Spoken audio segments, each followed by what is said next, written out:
फाल्गुन मास के शुक्ल पक्ष की पूर्णिमा के दिन यानी होली महापर्व पर इस बार चंद्र ग्रहण लगने जा रहा है।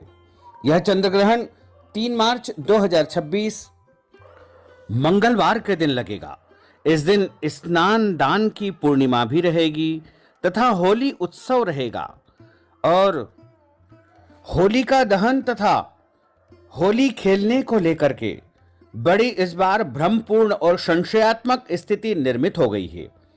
तो हम आपको बता दें कि सबसे पहले व्रत की जो पूर्णिमा है वो 2 मार्च 2026 सोमवार को रहेगी। इसी दिन सभी माताओं बहनों को जो व्रत करते हैं पूर्णिमा का, उनको पूर्णिमा का व्रत रखना चाहिए तथा प्रदोष काल के समय, हालांकि अन्य पंचांगों में अलग अलग होलिका दहन और होलिका पूजन का मुहूर्त बताया गया है। क्योंकि भद्रा काल में होलिका दहन नहीं किया जाता है, इसलिए होलिका का जो पूजन है वो तो आप शाम के समय यानी 4:30 6:30 बजे से लेकर के 8:30 बजे तक प्रदोष काल में होलिका का पूजन कर सकते हैं।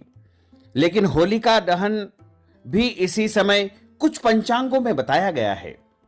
और यदि आप भद्रा काल का पुच्छ काल मानते हैं तो होलिका दहन आपको 2 और 3 मार्च की मध्य रात्रि 1 बजे से लेकर के 2 बजे के बीच में भद्रा के पुच्छ काल में होलिका दहन करना चाहिए।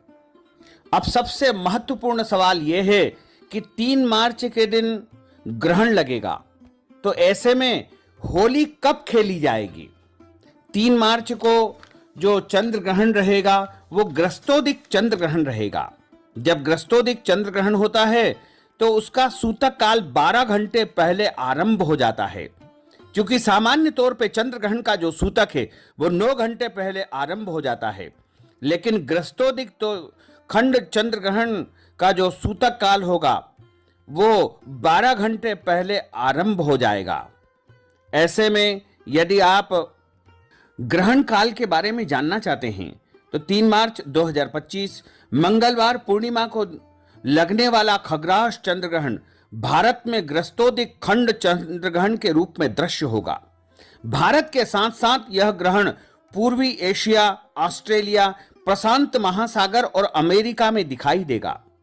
ग्रहण का जो प्रारंभ काल रहेगा वो 3 मार्च 2026 मंगलवार को दिन में 3:20 से ग्रहण आरंभ हो जाएगा और ग्रहण का मध्यकाल 5:04 होगा तथा ग्रहण का जो मोक्ष होगा वो 3 मार्च 2026 की शाम को 6:47 पर ग्रहण का मोक्ष हो जाएगा। चंद्रोदय के समय भारत के लगभग सभी स्थानों में इस ग्रहण का मोक्ष ही खंड चंद्र ग्रहण के रूप में दिखाई देगा और सुदूर पूर्वी भागों में जहां चंद्रोदय 5:10 के आसपास होगा वहां मोक्ष खग्रास चंद्र ग्रहण के रूप में दिखाई देगा।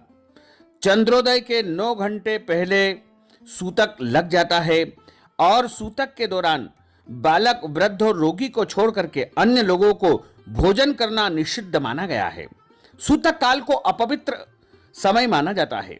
ग्रहण समाप्त होने के बाद सभी स्नान दान करने के पश्चात भगवान का पूजन पाठ करें, शुद्धिकरण करें और कई मंदिरों के पट बंद हो जाएंगे। चूंकि सूतक काल सुबह 6 बजे से ही आरंभ हो जाएगा, तो यदि आप ग्रहण का सूतक काल पालन करना चाहते हैं तो सुबह 6 बजे से आपको सूतक काल पालन करना चाहिए और ग्रहण का जो समय रहेगा वो शाम को 3:20 से लेकर के शाम को 6:47 तक ग्रहण का समय रहेगा।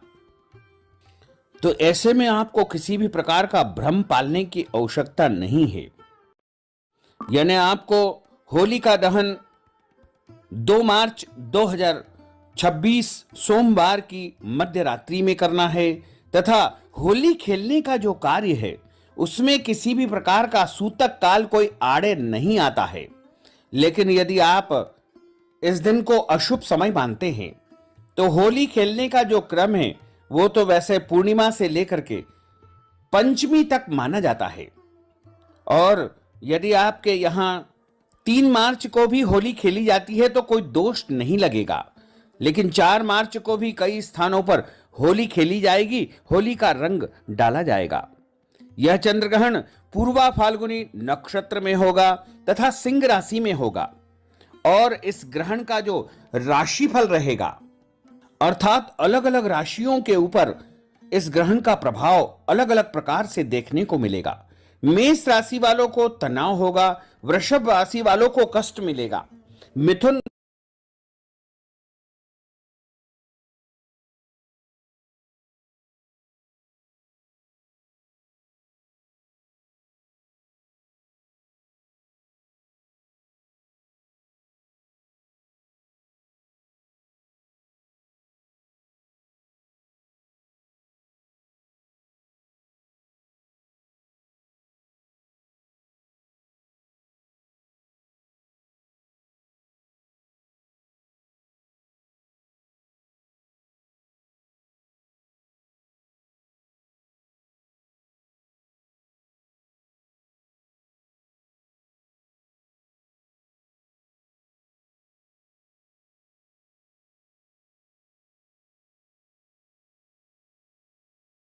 राशि वालों को लाभ होगा, कर्क राशि वालों को नुकसान होगा, सिंह राशि वालों को घात हो सकती है, कन्या राशि वालों को हानि हो सकती है, तुला राशि वालों को लाभ मिलेगा तथा वृश्चिक राशि वालों को खुशियां मिलेगी। धनु राशि वालों को कुछ मानसिक तनाव रहेगा, मकर राशि वालों को भय मिलेगा, कुंभ को कुछ कष्ट होगा, मीन को सफलता ही सफलता प्राप्त होगी। इस प्रकार 12 राशि के ऊपर ग्रहण का अलग अलग प्रभाव देखने को मिलेगा। तो यदि आप भगवान के मंत्रों का जाप करते हैं, इष्ट साधना करना चाहते हैं या कोई भी मंत्र सिद्धि करना चाहते हैं, तो आप चंद्र ग्रहण यानी दोपहर 3:20 से लेकर के शाम को 6:47 तक कोई भी मंत्र जाप करते हैं, सिद्धि साधना करते हैं, उपाय करते हैं, तो निश्चय ही आपको उत्तम फलों की प्राप्ति हो सकेगी। और चंद्र ग्रहण के पश्चात स्नान आदि करके शुद्धता के साथ में, पवित्रता के साथ में अपने घर के देवी देवताओं का पूजन अर्चन करना चाहिए। उसके पश्चात ग्रहण का दान देना चाहिए, क्योंकि ग्रहण का जो काल होता है वो परम पुण्यदायक सिद्धिदायक माना गया है।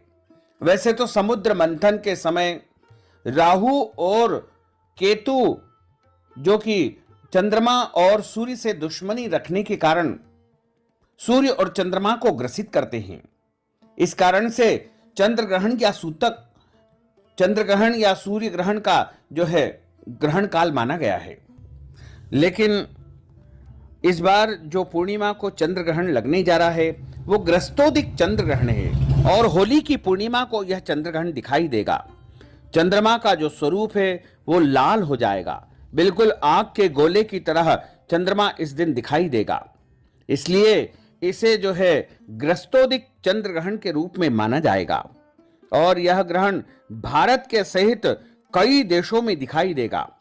पूर्वी एशिया, ऑस्ट्रेलिया, प्रशांत महासागर और अमेरिका में यह चंद्र ग्रहण दिखाई देगा। चंद्र ग्रहण के दौरान गर्भवती माताओं बहनों को धारदार वस्तुएं जैसे कैंची, सुई, हसिया, कुल्हाड़ी, चाकू और अन्य कोई भी नुकीली वस्तु का उपयोग बिल्कुल नहीं करना चाहिए। चंद्र ग्रहण के दौरान गर्भवती माताओं बहनों को बाहर खुले मैदान में नहीं निकलना चाहिए। अपने गर्भ की रक्षा करने के लिए गर्भ के ऊपर चंदन का लेपन कर लेना चाहिए, यानी अपने पेट के ऊपर चंदन लगा ले, हल्दी लगा ले, रोली लगा ले, कुमकुम लगा ले तथा अपने समीप में एक नारियल रख ले, जिससे आपके ऊपर ग्रहण का कोई भी नकारात्मक प्रभाव बिल्कुल नहीं होगा। और बालक, वृद्ध और रोगी को छोड़ करके अन्य किसी को भी ग्रहण काल में, सूतक काल में भोजन नहीं करना चाहिए। पेय पदार्थ जैसे दूध या फल का रस, कुशा डाल करके, तुलसी के पत्ते डाल करके आप सेवन कर सकते हैं, लेकिन अन्न का सेवन पूर्णतः वर्जित माना गया है। आपत्ति काले मर्यादा नास्ति। यदि आपका शरीर बहुत ज्यादा कष्टमय स्थिति में है, कोई रोग है, कोई बीमारी है, तो आप भोजन तुलसी पत्र डाल करके, कुशा डाल करके सेवन कर सकते हैं, कोई दोष नहीं लगेगा। लेकिन यदि आप स्वस्थ हैं तो आपको अन्न का सेवन करने से ग्रहण के दौरान बचना चाहिए, क्योंकि ग्रहण के दौरान नकारात्मक किरणें पृथ्वी पर आती है और हमारे भोजन के माध्यम से हमारे शरीर में प्रवेश कर जाती है, जिसके कारण शरीर में कई प्रकार की परेशानियां उत्पन्न होने लगती है। ग्रहण के दौरान अपने घर के देव स्थान पर कुशा और तुलसी पत्र रख दीजिएगा और भगवान को स्पर्श नहीं करना चाहिए।